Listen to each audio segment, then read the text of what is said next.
Hello and welcome back to the Football Heritage podcast. I'm your host, Rory Bryce, and this week I'm joined by a good friend of myself and a good friend of the project as well, Chris Lee, also known as Outside Right. How's it going, Chris? Thanks very much for coming on. It's a delight to finally have you on the podcast.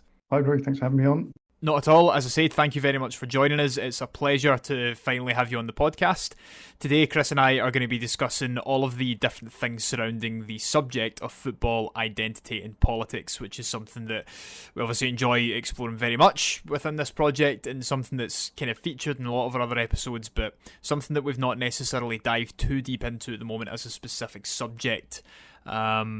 Chris, as far as my understanding goes, your expertise really lies in the sort of social and political history of football. Is that right? Yeah, pretty much. Mm-hmm. The background is that by trade, I work in digital marketing and work in PR and communications. But on the side, I blog about football and politics. It's travel and culture and all that sort of thing. And this came about. I mean, this goes way back. It's back at university in the late 90s. I did my dissertation. I had a European Studies degree, and did a year in Madrid. And I can't believe my lecturers let me do this, but they let me do the politics of identity in Spain as expressed through football. So it's like regional identity, so the classic Madrid Barca thing, but also Bilbao and the other regions. And this back in the late 90s, there'd been very little exploration of this in English. I think Simon Cooper's Football Against the Enemy had only just come out. But other sources were pretty much local, and so it was pretty difficult to find that. But now it's become quite a mainstream topic, mostly in academia. Looking at things like hooligan culture in the old days, but also more recently, we saw two books come out very quickly, quick succession. Tobias Jones's book on ultras in Italy, and Yep. also who's the one?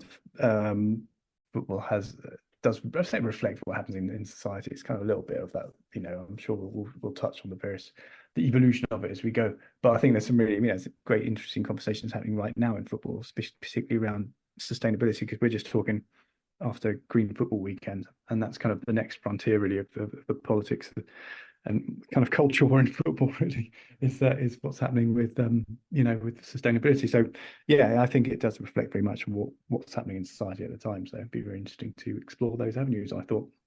Yeah, I totally agree with you. And we'll probably come on to touch on this a little bit more in depth later, but probably no coincidence that a lot of these books and a lot of these studies sort of come out around the time when there's a rise in right wing feeling throughout Europe. I should say feeling being pretty much an understatement. It's rising quite meteorically in some cases, and has done sort of steadily for the last decade or so. And studies tend to come out around that time when this is happening because it goes in peaks and troughs, and up until then it can be seen as a bit of a phenomenon and that side of things when it's actually not. Mm. But again, we'll come on to talk about that a little bit later on. And as you say, there's a lot of interesting angles that we can go down. Before we jump into things, though, why don't you tell our listeners a little bit about yourself outside of what you've just mentioned there? Yeah, pretty much. Lapsed Queen's Park Rangers supporter, and I used to be based in London, now I live mostly in Kent. So I don't really get to that much football anymore. When I do, I sort of like binge on it. So grass hopping, 5 days in Italy, 5 days in Spain, wherever it happens to be. And then I would also, it's very much a hobby in terms of like writing books and things like that. You certainly don't make much money out of it. So aspiring writers out there, just to have your ambitions in check when you do it. But no, it's great. It's great. There's lots of great avenues to explore, and there's a really good community in terms of like people in our industry. And I think that you see, look at what you guys are doing, for example. There's lots of interesting stories to explore and uncover. Lots of stories that are kind of either being forgotten altogether or aren't really talked about very much. So yeah, I just thought it was a really good avenue to explore. Found myself ground hopping a lot when I was traveling with work, and I just basically said, like, I'm going to start blogging about this, podcasting about it, and then you find there's other people like you. There's huge like Facebook communities of ground hoppers. It's like, okay, and it's a sort of global phenomenon really. So it's just it's kind of snowball from there really. That's the thing. You you sort of see that it starts off as like, okay, I go to the games on a Saturday and yeah, I enjoy Mm. it, and that takes up a full day. And then you start getting more and more niche with it, and then you realize that it really has taken over your life. And you're absolutely correct. There's a huge community of people out there, and they're all so brilliant. I mean, from kits, memorabilia, the physical things to Mm. the types of things that we talk about, often the intangible things, things that aren't there anymore, things that you can't really see. So there's a huge amount you can link back to football and discuss about it, and it really is this huge societal thing. And I suppose that's what's really kind of inspired today's topic, if you like, because politics and football, you're either one of two camps. You either think that they've always been inseparable and they're never going to be taken apart, or you either think that Mm. they should be nothing to do with each other. And there isn't really a way to kind of sit into the middle of that. And it's a very, very interesting debate. But I suppose the best way to start off, before I ask you what side you're on, is where your interest in politics and football kind of began. Mm. Oh, I started at university, really, I suppose. I didn't really notice politics. I think I mentioned before I did my dissertation on regional identity in Spain. That's because in Spain, football is political. I sort of grew up in England. It's not where you live. It's kind of a bit more so, maybe, obviously with the old firm and stuff. But like in England, it's pretty much apolitical. But and I'll say it's not saying that makes it boring. It makes it more predictable. And obviously, you have your moments like it's obviously totally different. So the different the way the fans behave, the noises that they make when ball goes close or hits the post, and the noise when they cheer a goal, and all things. It's very different and very novel. It's very interesting. Then you dig underneath that, right on the opposite corner to me, where people, this is Real Madrid. This was at the Bernabeu, waving kind of banners. In those days, that the group's now been banned from there, but then it's like it's very much still had that sort of element within it, far right element within the fan group at the time, so within the stadium. And so you can see that in that ground. You can then see like Catalan nationalist symbols in Barcelona, the Valencian flag in Valencia, Basque symbols in the Basque clubs, and they've all had historically. As you delve deeper, and I think we'll probably come to a bit more of Spain when we go through this. I'd like to sort of talk about the Franco era. Um, it is Football is the obviously this is the most important. I think most important. It's the most followed sport. Therefore, it's most high profile, and therefore it is really does kind of mean something to the people who it represents. People do sort of have their heroes and sort of embody them. And when you can't fight physically against something, you can do on the pitch. And we've seen that many times throughout history, and everyone loves an underdog story. So um, I think from the point of view of that's when I started getting interested, because it was like, okay, they're meddling from Franco within football identity, and he actually liked football, whereas Mussolini, Hitler, and Salazar from Portugal, the Portuguese dictator, didn't. And so it's really interesting how they went in from a point of view of kind of ignorance towards it. But Mussolini, as we'll cover later, is the first person to use football strategically as a political tool, and did very well out of it at the time. Probably the 1930s were the most political football's been, probably a decade wise. It's getting that way again, I suppose you could say, but in a different way. What's with the sports washing and the like. Um, but yeah, I think if you going back to your sort of key point there, which is like, should politics and sport mix? I think they do, whether you like it or not. The Olympics is always heavily politicized, and then football probably after the Olympics, if not more so. The World Cup is also extremely politicized. There's incredible scrutiny on each one, each tournament, where it's held, what happens there, the sub kind of stories within that as well. So, Mexico 86, you got England, Argentina, obviously the first game after the Malvinas Falklands conflict. So, you get the subtext within the tournament as well as everything else. And so it's kind of like, yeah, whether you like it or not, they're in a mix, because it's nationalities pitted against nationalities, or regions versus regions, or, and everyone will have their perception within that as well. So, and yeah, it does mix whether or not whether you like it or not, basically. Spot on, and I completely agree with you. Whether you like it or not, it's a thing. It Mhm. always has been a thing, and it always will be a thing, and that's just basically the way of it. And I suppose I quite like how you said that in English football, it's not as political as other places, and I think that's an important point. Is that just because one just because football in one nation isn't as political as football in another nation, it doesn't mean it's not Mm. political. So Yeah. if you think of examples from England, Liverpool would be the big one. The Hillsborough disaster, completely politicized incident that completely changed how football is perceived and consumed in this country for basically my entire lifetime, and a number of other people. Um, Even if you look at teams such as just Stoke in any kind of works team, they were formed by factory workers and people who worked in factories, and then you've immediately got a class element. Rangers attended and played mainly by ship workers from the Govan shipyards. Celtic Mm, founded by a Marist priest from Ireland and represented the Irish people of the East End in Glasgow. You've got all of these different elements, and I can guarantee you that regardless of what football team you support, no matter what tier they're in, there's always going to be a political element because of how they worked, because of the class that they were, or why they formed the team. And that mm, that just is why it is. But of course, you get the other extremes as well, as you mentioned, Mussolini using football as a political tool, in the Franco era and even into the modern day. There's still elements of that era that certainly linger. One of the clubs that we covered, CF Reus, there was a lot of politics involved in that when they were essentially, I think there was a headline, it was like the club that La Liga killed or something like that. And because they were from Catalonia, which is obviously a region which is trying to gain its independence from Spain, there was a lot of politics involved in that. And one of the other books that I think would be quite good to mention as well is Power Players. I think it's by Ronnie Blaschke. mm, And he talks about the sort of more modern examples, which is football in Middle Eastern states like Saudi Arabia and Qatar, where they're effectively using football to as a kind of means to justify their regime. It's a lot more complicated than that, but as a means to an end to justify and solidify support for their regime, that's how they use football. And of course, there's also sports washing involved in that as well. So mm. there's loads of ways in which football is used politically and is politicized, and it is just something that is completely inseparable from it. I mean, you mentioned wanting to discuss the Franco regime and how Franco used football and how during the Spanish Civil War and before and after Franco's rise, basically phalangism, etc. Football was Mhm. used quite heavily, and I think that it's quite a good time to talk about that. So tell us a little bit Yeah, more about that. I will do. And I'm just going just to kind of one thing I neglected first that brings up to the Franco thing, because he obviously looked at Mussolini and was like, "Oh yeah, I can do this."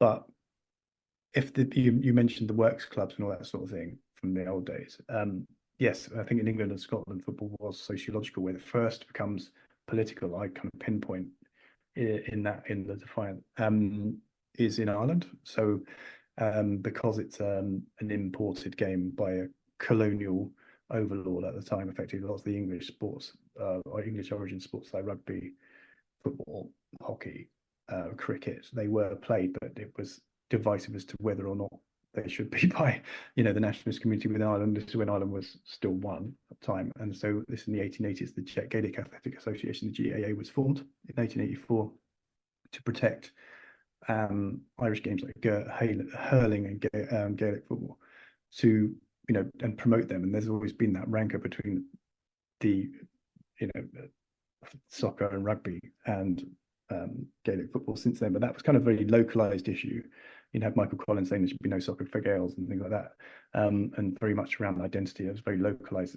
Mussolini took it very strategically in the 20s, and like I said, the other dictators looked at him as to what he could do. So with Franco, it's quite interesting because he basically, those who don't know him, he was the dictator of Spain between 1939 and 1975, which coincides with the rise of both Spanish football at an international level and at domestic level. So Real Madrid, in particular, Barcelona, on the international stage, both enjoying success. However, to take him up to that 39 point, he had 36 to 39. He was involved in the Spanish Civil War, which he started effectively as a coup d'etat against the democratically elected Second Republic. So 3 years of war, which football played a part. And this is going to come into play very important when people think about perceptions around Real Madrid in particular, which we'll come to as we go. But yeah, he was from Ferrol, which is a little town in Galicia, which is so he's not really sort of like known for its football. But he was a fan. He did the pools and everything, like Quiniela, which is the equivalent of the pools over there. So he did know his sport. Now, during the Spanish Civil War, there were elements of the country that had been occupied, and those which hadn't occupied yet, so still held by the Republic, as it was known. And he played, he drew some players from the areas that he held against, say, Portugal, for example. And it's quite interesting that they had this, being fascists, they had this massive issue with the color red. So you see, like, neither Spain and Portugal both play in red, right, in the home kit. But at this point, they deliberately didn't, to avoid it to be like anything to do with communism. And you get these incidents in Osasuna, for example, Pamplona, for example, where Osasuna is from, who wear red, and they were like setting fire to Osasuna shirts and everything once they'd occupied Pamplona. It all got very petty. But no, it's quite interesting. During the Civil War, the Basque national team, effectively the players from the Athletic Club and Real Sociedad, went abroad.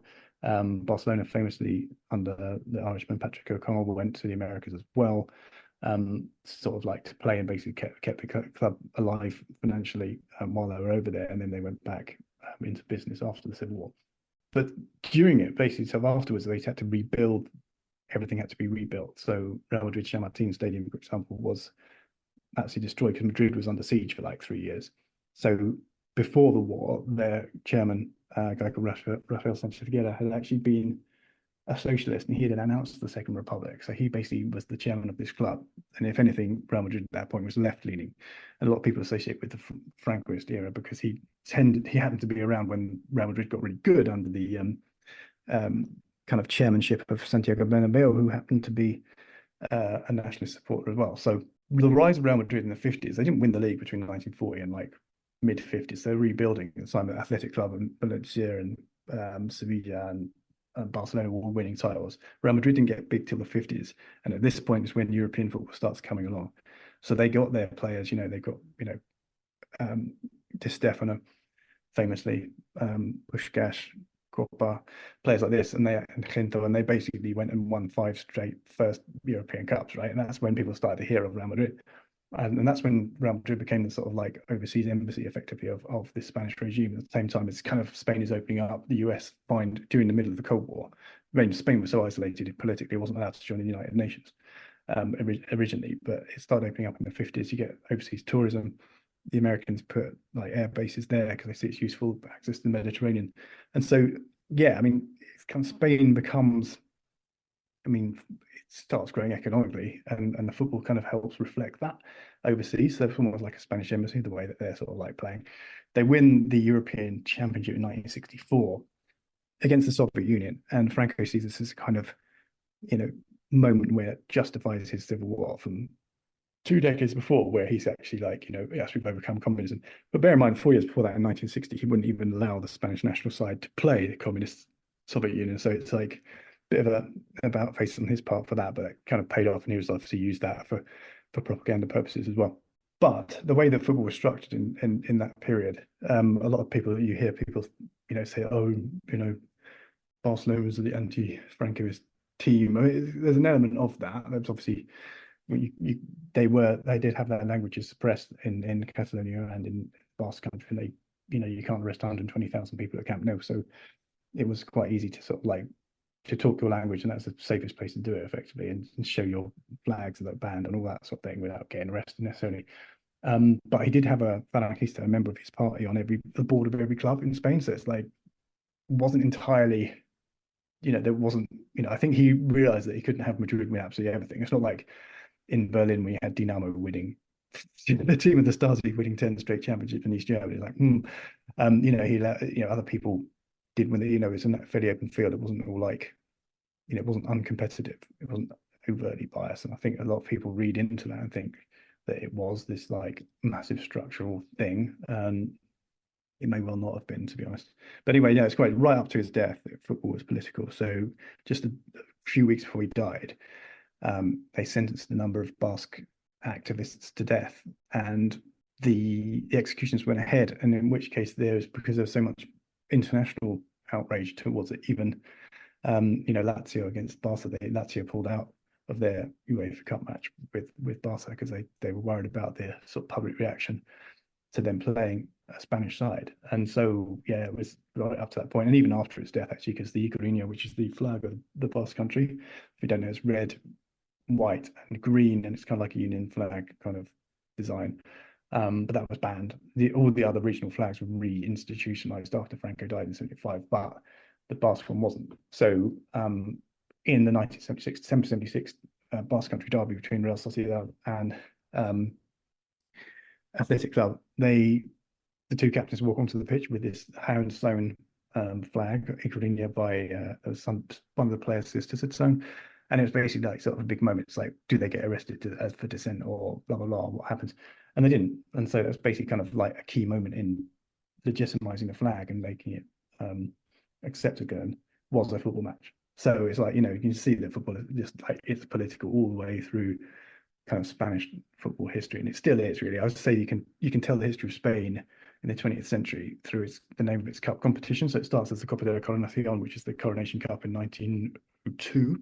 So the coronation being of Alfonso the 13th. He's the reason everyone has the Real prefix, the royal prefix. Or some of them do anyway. The ones he was patron of. Then becomes Copa del Rey, so the Cup of the King.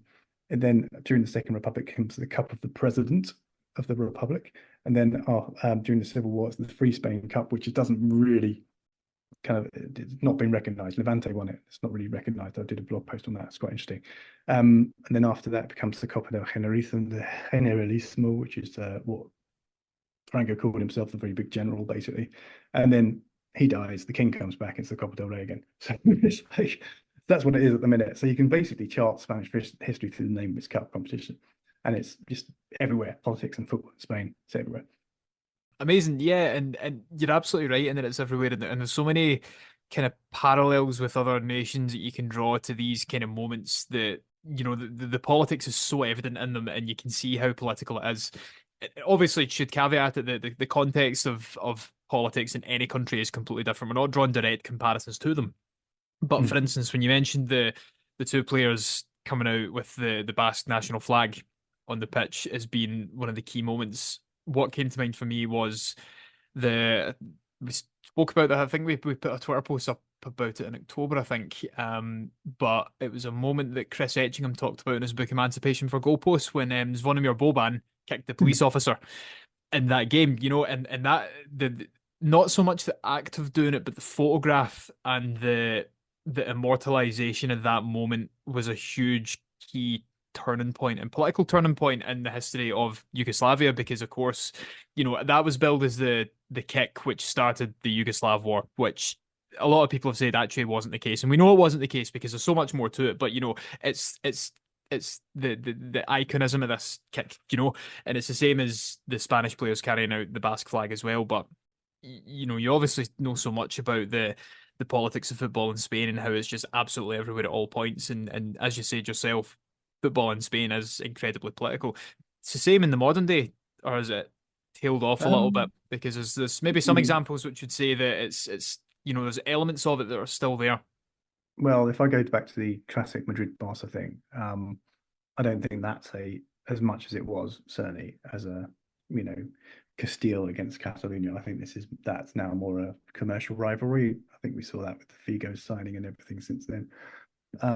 But and also this back when I lived there, Barca was so like didn't even have a shirt sponsor or anything. It was so I think it has become more commercial. But there are pockets of that. So obviously everyone, probably a lot of your listeners familiar with Rayo Vallecano, which is from the southern working class suburbs of Madrid, Vallecas. They were kind of when I lived there as a student, 97. They started getting their Bucaneros is named their ultras. They started getting active on the terrace there. They're very, very left wing. I suppose they're kind of in the St. Pauli mode, which I think we're going to come to later. Anyway, so I won't come into that too much. But I think there's the pockets of that. There's the Brigada Amarilla down at Cadiz, some people might call it. And then there's pockets of ultras around the place. But yeah, no, I mean, you do a bit less of extent than you do in Italy. Italy's always got politicized curva, the curves at the end of the ground.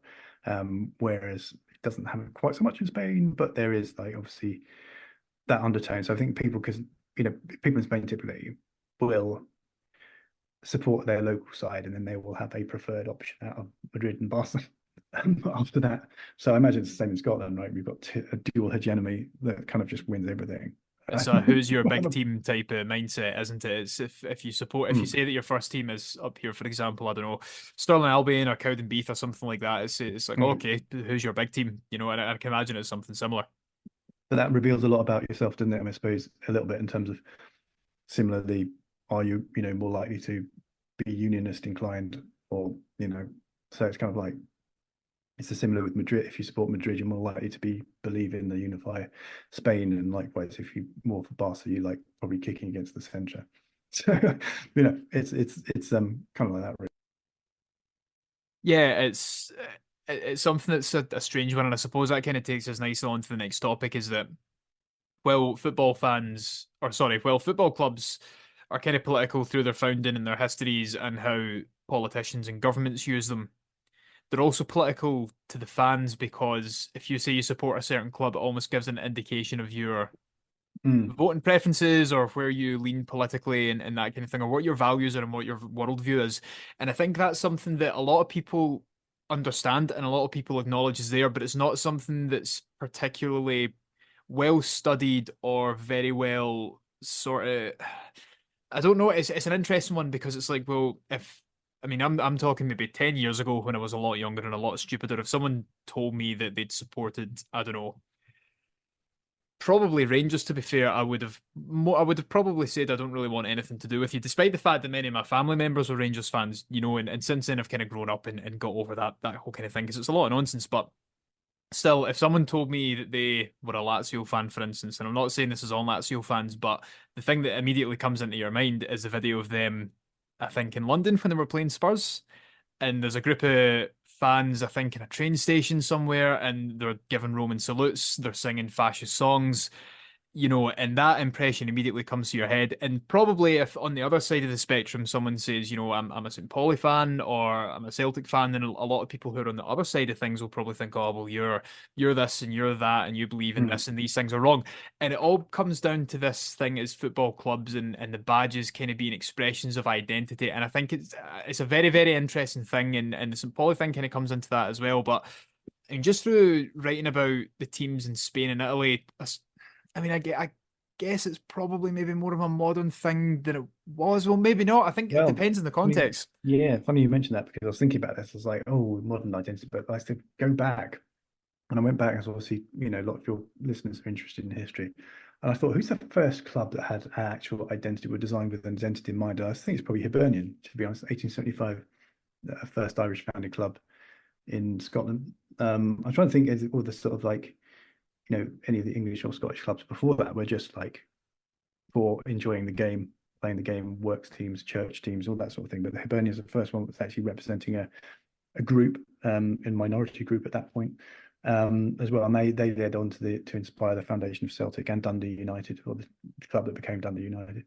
And then even 1912, you have Athletic Club in Bilbao, who had been Anglo founded, and they brought in their cantera system, which is obviously where people may be familiar with, where they have to, I think it's changed over the years and it's not written into the constitution, but basically you have to have a Basque connection somehow, either being born there or grandparentage, that sort of thing.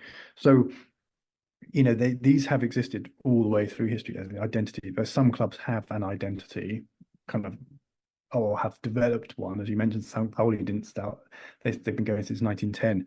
They've had members of the Nazi Party back in the 30s, and so they weren't exactly always what they are now. In fact, their stadium was named after one of the former chairman until they changed it to Millentor.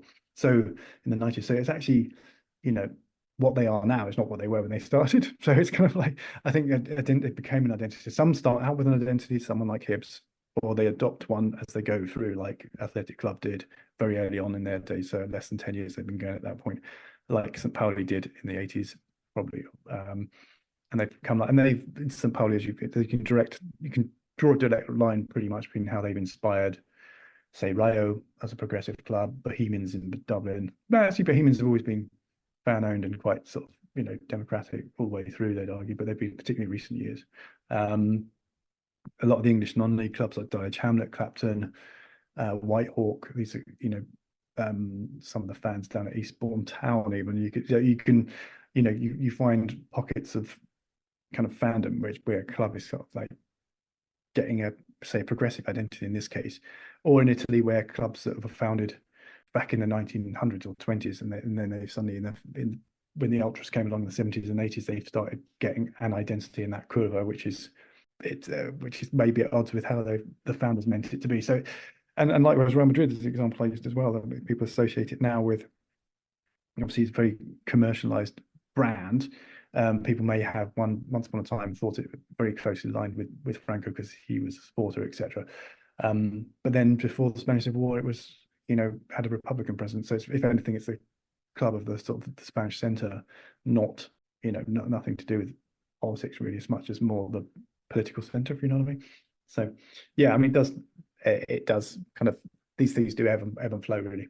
But like you said, you can often say if someone says they support St. Pauli, you probably find that also their team in Spain is Rayo and their team in Ireland is Bohemians and that sort of thing. So it's sort of like there's a kind of like a bit of a, I guess, a Venn diagram, if you know what I mean. Hmm. Yeah, there's a kind of network of these sort of left-wing clubs, and we spoke about it before. Stuart McGill and Vince Raisin obviously Mm, wrote Roaring Red's Front, and we spoke about that on Twitter. And I think that's what they were kind of drawing attention to, was that there is this kind of network of left-wing clubs. And one thing that, so I went to their book launch and I asked them this question, and we've had kind of conversations on and off about it since, is that mm, while we've just said, saying the name of a club as the expression of identity, and people get ideas from that. More often than not, though, the club themselves aren't the vehicles of those identity. It's the fans and how the fans think. And I think that's quite an important distinction as well. So, Celtic, I wouldn't call a left wing football club. Yes, it was founded by Irish migrants for Irish migrants and eventually kind of expanded out to include all, you know, people who were suffering or poor or whatever. But the mm, club in itself is not a left wing institution because the club is ultimately ran by conservatives and they don't agree with the views of the fan base and they're more commercial in nature, right? Whereas the fans are really the ones that give off the impression of being left wing. St. Pauli, I think, really, really, really fascinating in terms of looking at that identity and how the international fan groups often clash with the supporters and the members who are local to the club, as we've seen recently with other issues. There's a lot going on, and there's a lot that's there to be spoken about because at the end of the day, there's a lot of fan internal politics as well. A lot of fans mm. might not share the same views, they might not get on. At the end of the day, you're going to struggle to get 20, 30,000 people to share the same opinions, and not everyone has that identity. But then you've kind of got the clubs that don't fit anything like Union Berlin, for instance, where Mm. they're just kind of this sort of bohemian club. They're like, we don't really care. We don't really like authority. We're just here to drink beer and party and have a good time, right? Which is all well and good in itself, and I think it's a great opinion to have. But at the end of the day, I'm always kind of been of the opinion that by not taking a side, you're still sort of taking a side. I don't know, is that something that you'd Mm. necessarily agree with? I think it's quite an interesting debate and it's quite a tough one to really It nail is. down. I wouldn't like you. I wouldn't have. I mean, Udi and Berlin's a lot of fun. I recommend him if you can get a ticket nowadays. I went when they were back in the second division Yeah, it's about like 10 gold years dust. ago. So, yeah, Mm. but it's yeah, I wouldn't have said that they are of a political leaning. It's more just a, like you said, a fun day out, and obviously quite community owned because they help rebuild the stadium and stuff. So um, I wouldn't put them in that same sort of bracket. Yes, they are kind of an interesting case. I think a lot of clubs in Germany are interesting cases for various different reasons. Tennis Borussia is another one across the road in Berlin that's worth looking at. The in terms of yeah, I know what you mean because St. Pauli they've got a and I had this conversation actually in a podcast I did with the guy Nacho Bada who wrote a book on St. Pauli. I said, how do they straddle the line between being as a club, obviously the club's kind of absorbed this, identity, and is aware of it.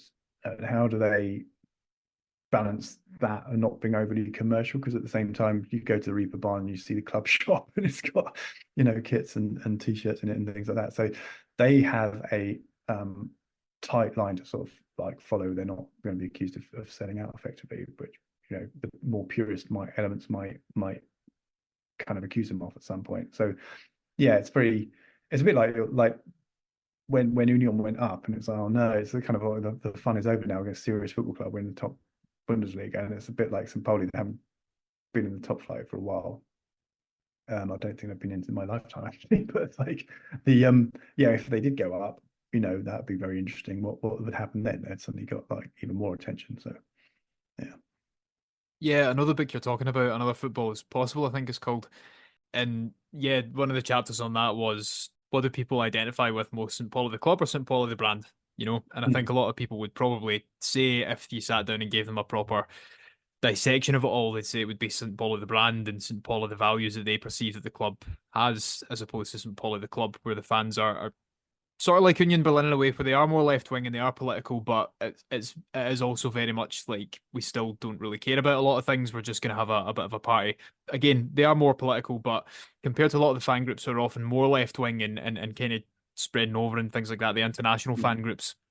as I say, there's always been clashes there, so that's quite an interesting one to look into. And it But can go the other way as well. I mean, one of the key focuses of my book, my second book, The Defiant, was Hajduk Split from Croatia, which was kind of like the poster child, effectively, the Tito communist kind of regime just well before Yugoslavia was recaptured from the Nazis during its occupation of World War II. So the team disbanded rather than join. It's very complicated, actually. It started being occupied by Italy first, and the Italians said, you can come over and join Serie A as AC Spolato, as they call Split at that point. And they said, no, thank you, we'll disband rather than join the enemy. And so basically then, because Italy kind of weren't really good at fighting in World War II, the Germans had to pick up the mantle in Yugoslavia. And the eventually the kind of the fighting went on. They're kind of getting forced out of the Balkans eventually. But while it was quite clear that they were going to win, but it's just taking a bit of time, and Italy had already been kind of cleared by the Allies and made safe. They started playing friendlies in Bari against like British regiments and things like that, with some household names at the time playing as well. So it wasn't like this was good quality football in front of like 40,000 plus in Bari and places like that.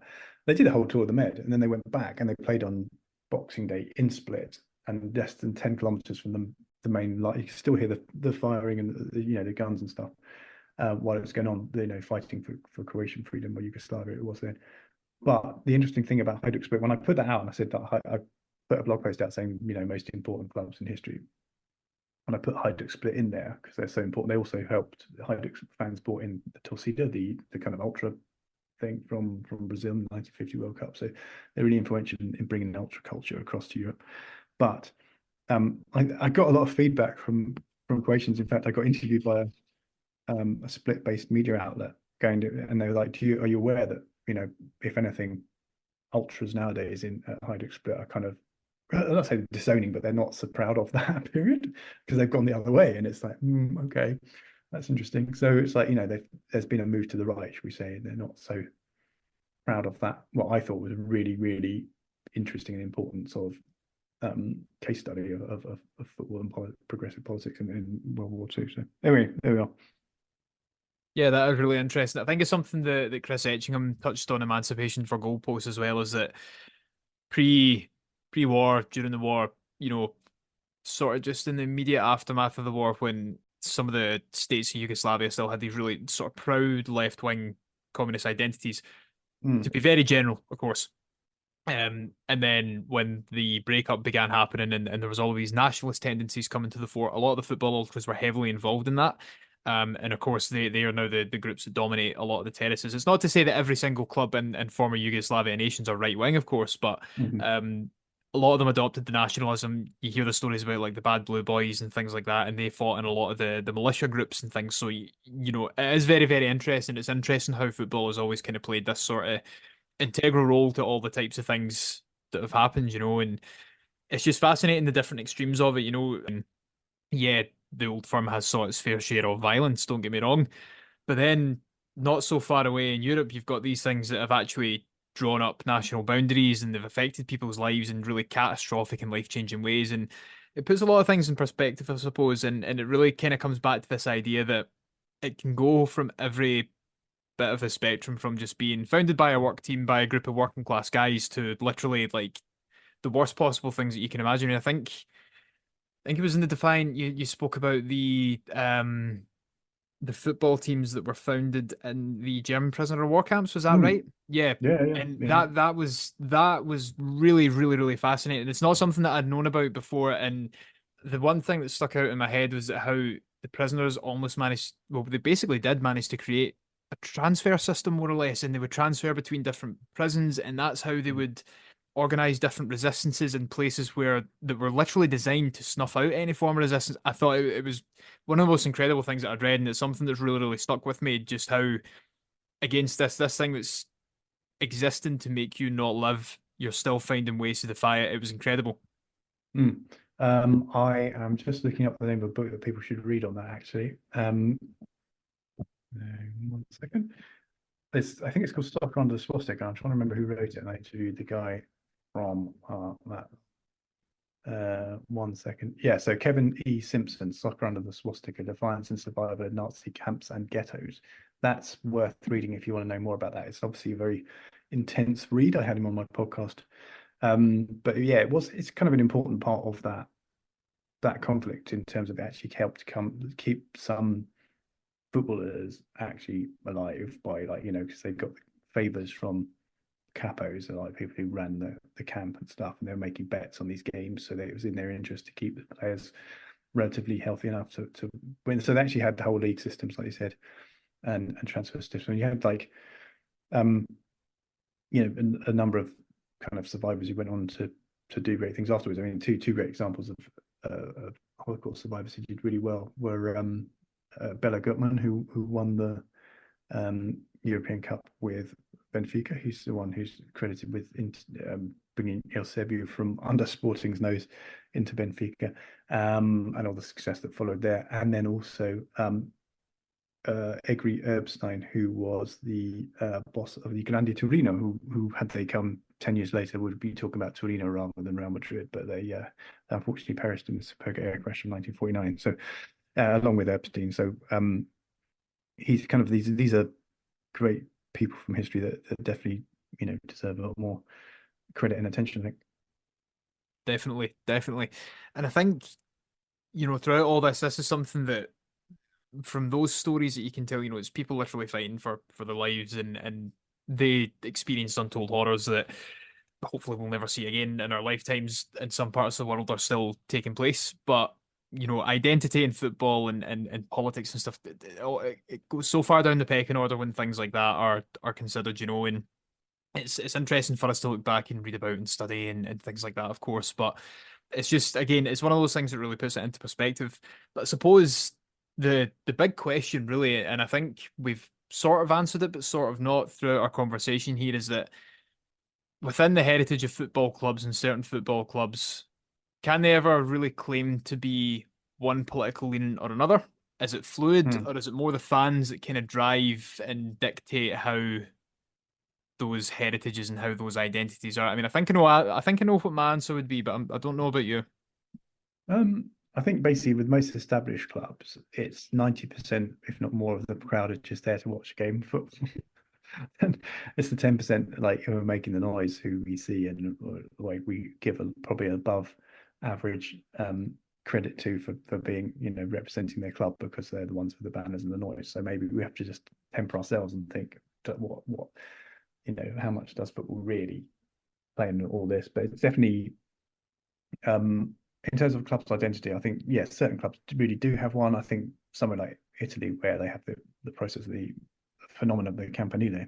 The campanilism, as it's known, is basically the loyalty to the bell towers. It's very, very regional. So even within Tuscany, you can have massive rivalries between Lucca and Pisa, and um, so it's kind of it does get very sort of localized. So it mean a lot to people at a local level, at international level. Like you said, there's clubs that do have, if I wear a St. Pauli t-shirt, it says something about me. I'm signaling to the world that I'm, progressive and everything. And it's yes, I think very much it's kind of a code amongst people who know football well. If I see a St. Pauli t-shirt, they'll know what it means.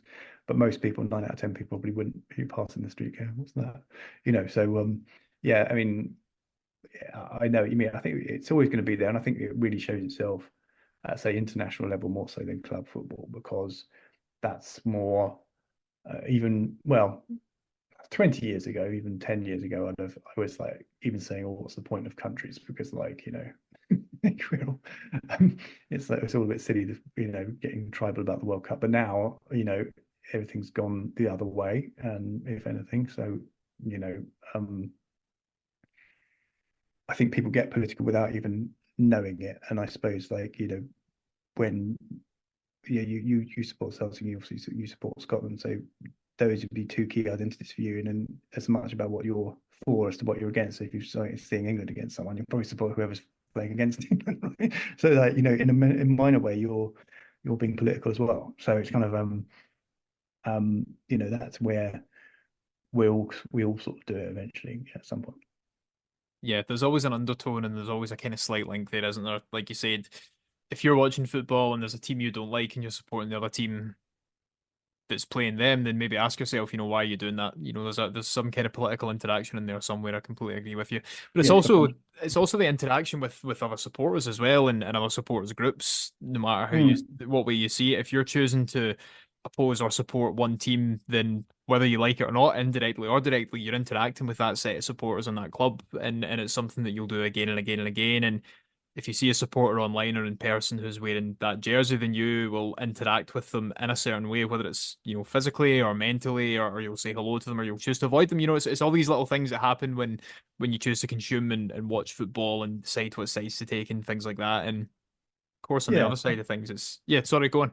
No, just to a lesser extent. I mean, obviously, I've been in and around sort of South London sort of catchment area all my life, like in terms of when I've lived in this country, and it's like everyone pretty much, if they're not supporting Man U or Liverpool or nowadays Man City, it would typically where I live be Arsenal, Spurs, Chelsea, West Ham, which might be more familiar, family related than anything else. But if someone chooses to support, say, Millwall, for example, I think that's at that point you kind of make a bit of a statement. Do you know what I mean? So it's kind of like Yeah, yeah. there are small elements of the certain clubs even here where around where I live there where you're saying something about yourself if you pick particular no disrespect to Millwall supporters. I have some in my family, but I'm just like exactly what I mean. Yeah, in the same way, it's like if, and again, I'm not saying it's a bad thing. In fact, I actually think it's quite a good thing. It's if you come from a family of Celtic fans or Rangers fans or one or the other, and you choose to support Partick Thistle or Queen's Park, you're making a statement by saying, I don't want to be involved in this. I want to support something that's a little bit different. And again, that's Mm. great. It's a good thing. But it's being aware that the choices that you make and how you engage with football is inherently political and it's inherently social, and there's all these different kind of contexts to it that you might not realize that happen. I mean, all football fans, they go to the same place sometimes twice a week for the same 90 minutes. They go up the same streets, go to the same bars, same restaurants, same chip vans, whatever you like it, to sing the same songs for the same amount of time every week, at least once, with the same people, more or less. And for that kind of 90 minutes, it seems like there's nothing that can really come between them, generally speaking. And it's Mm. this kind of phenomenon that again, I don't think a lot of people realize and they don't see is that there's not really many other things in the world that could get groups of, 20 plus thousand people to do that every single Mhm. week, which is really interesting. And I think I mean, personally, that's where my kind of views come into it in terms that I think all football should be this kind of vehicle for change within the community and good and community run initiatives, etc., etc. But it's just a sort of, I suppose, kind of raising awareness of the fact that it's not just what it might seem, and that No, it's you buy the ticket, you go to the game, you go home, sort of thing. I think big picture, macroeconomically speaking, I think we've talked obviously in the defining particular, we talk about politics, like almost like left and right. I think the big battlegrounds now are, like I said, sports washing, sustainability, and I think also look at women's football, the rise of that in terms of women's issues. So you see what happened to, Spain after winning the World Cup. That well-deserved win has been overshadowed completely by an act of, um, you know, by what that guy did. So it's kind of it's certainly put that in that certain men's activities in the spotlight. And so it's kind of yeah, I mean, those are three sort of I think the football as a platform, the fact that it gets more attention than other sports, apart from maybe the Olympics, which is obviously a group of sports put together, but ultimately it's so high profile that at that level, when something like that happens, it goes global, right? And so this is where I sort of see the current kind of big topics in politics and football, rather than we may talk about left and right curvers and things like that. The macro picture is the for me the sports washing, the sustainability issues, and I think also with women's and equality issues as well. Yeah, that's a really interesting point as well, and I think that's quite a good one to finish up on, really, is that politics in general, probably over the last sort of decade and a bit, is kind of shifting from this traditional left v right battle with centrists kind of being in the middle, where you've got all these other issues sort of surrounding it now that kind of transcend, sorry, the traditional lines of the political spectrum. Cultural issues, people throwing the word woke around quite a lot, which is a word I absolutely hate. The sort of snowflake pattern and all this kind of stuff. It's all these things that you can't really fit into one political ideology or Venn diagram, as you said earlier, and all these things that kind of can fit into different ones. And I think football's kind of going along the same direction. And it's not something that I've actually thought about either, to be quite honest with you. Where I've been concerned, as I said, it's mainly been the community focused side of things. But I mean, you're absolutely right. With the rise of women's football, that's something where the issues have really come out. I mean, with ourselves both being in social media quite a bit, we obviously see both the best and the worst of that. The worst being the opinions that some people have and the types of things that they say to other people, which is just absolutely horrendous. You've got the issues of trans rights and people Mm. wanting to speak and fight for those, and should be welcome at any football game. But as we know, unfortunately, that's still not the case. And you have all these other issues that come up as well that politics and therefore football is really kind of shifting towards. And I suppose it's kind of interesting where that's going to go over the next sort of few years. And I'm not one to really speculate on the future, but it's quite interesting to think about. Yeah, definitely. And you'll get little things, I mean, big things pop up. But I mean, issues such as Ukraine, Russia, and then most recently Israel, Gaza, Palestine. These things pop up and they pop into football as well. So they are gonna these sort of more local issues are gonna sort of play a role. So you do see that. It's just it's fascinating. It will continue to evolve and it will always be there, I think, personally. Yeah, yeah, absolutely. Well, I think that's all we've got time for at the moment. It's been a really, really fascinating conversation, Chris. So thanks very much for coming on. Is there anything else that you wanted to add or talk about or just ask us even just before we finish up? No, if anyone wants to give me a follow, I'm at outside right, WRITE, on all the usual suspects social media wise, outsideright.co.uk, and also the podcast as well. So thanks ever so much for having me on. Oh, you're welcome on the podcast anytime, Chris. As I said at the beginning of the episode, it's a pleasure to finally have you on, and I'm sure you'll be back on the podcast before long. In fact, I've got a few ideas that I want to bounce off you off air just when we finish recording, just before I let you go. So we'll talk about those, and hopefully you'll be back on the show soon. To all our listeners, thank you very much for tuning in once again. Hope you enjoyed this episode. It's a really good insight into the types of things that we like talking about and the types of things that are pretty integral to a lot of football clubs around the world, and a lot of themes that are kind of key to our project as well. So I hope you enjoyed listening to this one. Of course, you can check out Chris's work at outsideright.co.uk. Check out his books, Origin Stories and The Defiant as well. They're excellent reads. Thoroughly enjoyed those. You can pick them up via Amazon or Pitch Publishing and all the other kind of bookstores and websites that are out there. Of course, if there's a topic that you want us to cover that's related to football, history, heritage, identity, culture, community, politics, fan identity, whatever you can think of, please do get in touch. You can DM us on X. Our handle is @_footyheritage, or you can email us at hello@footballheritage.co.uk. Please get in touch. We're more than happy to have a conversation with you guys, especially where football history and heritage is concerned.